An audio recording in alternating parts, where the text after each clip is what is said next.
Roby, j'espère que vous allez super bien et on va voir des nouvelles de l'expérience Napbots. Alors, où en est-on? Eh bien, on n'en est pas super. Ces 2 dernières semaines ont été vraiment mauvaises.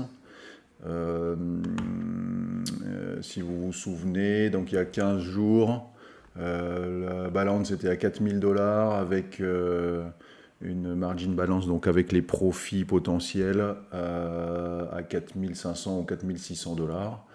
Donc là, la photo est bien moins jolie et on va regarder ce qui s'est passé. Donc tout ça, ça provient du trou d'air sur Bitcoin, Ether, BNB et autres. Ah, j'ai oublié de... hop.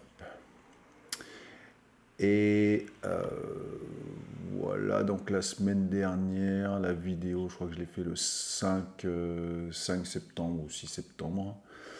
Le Bitcoin s'est cassé la gueule le 7 septembre. Et depuis ce jour-là, 7 septembre dans la soirée, donc il y a un dernier trade positif là, et puis ensuite, et bah, pop, pop, on est passé un négatif, il y a un tout petit positif, et là, moins 237, moins 234, et tout ça, c'est du panic sell. Donc c'est très décevant de voir que le robot fait du panic sell, hein, et à un moment, il a vendu toutes les positions longues pour prendre des positions short au moment où on était au plus bas. Et puis hier, il a coupé toutes les positions short au moment où on était au plus haut par rapport à aujourd'hui. Hein, donc l'Ether était vers les 3500 $ et le Bitcoin au-dessus de 48 000. Et donc là, en fait, bon, c'est souvent facile de dire après coup ce qu'il fallait faire.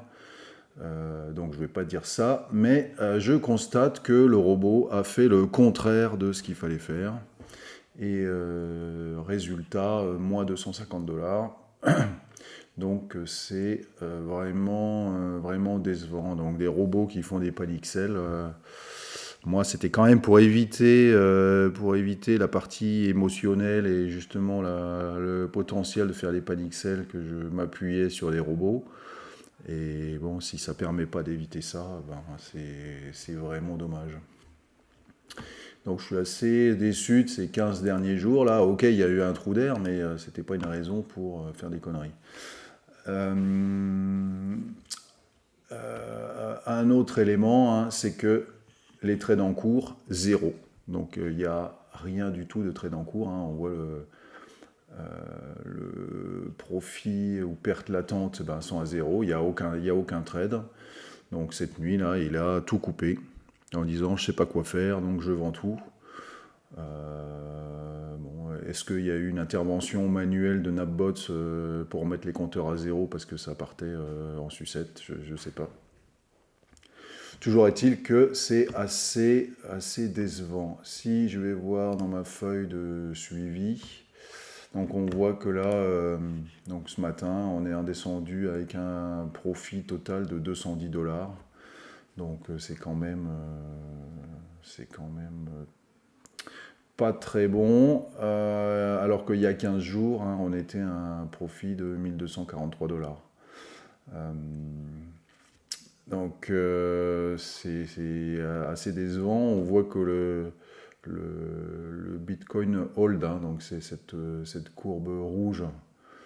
Si j'avais fait du hold, au lieu de mettre le capital dans Napbots, ben, on voit que ça remonte, les profits de Napbots descendent.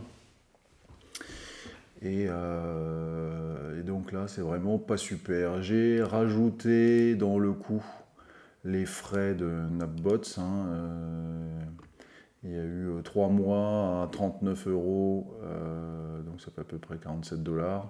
Et puis 3 mois à 49 €. Donc je les rajoute et je les prends en compte dans ce montant.